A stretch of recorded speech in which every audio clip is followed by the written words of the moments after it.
சிதம்பரத்தில் 60 லட்சம் மதிப்புள்ள திருட்டு நகைகளை வாங்கி உருவாக்கிய 3 பேரை ஈரோடு போலீசார் கைது செய்து அழைத்து சென்றனர்.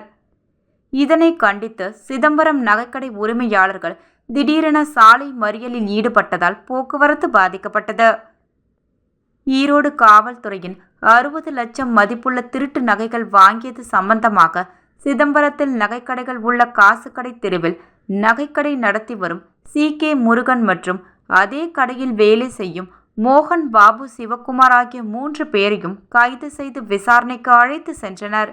இதனையடுத்து நகைக்கடை வியாபாரிகள் சங்கத்தினர் தங்களிடம் தகவல் தெரிவிக்காமல் எப்படி அழைத்து செல்லலாம் என நகைக்கடைகளை அடைத்துவிட்டு சிதம்பரம் பேருந்து நிலையத்திலிருந்து கடலூர், சென்னை, பாண்டிச்சேரி செல்லும் மேலரத வீதியில் திடீரென சாலை மறியலில் ஈடுபட்டனர்.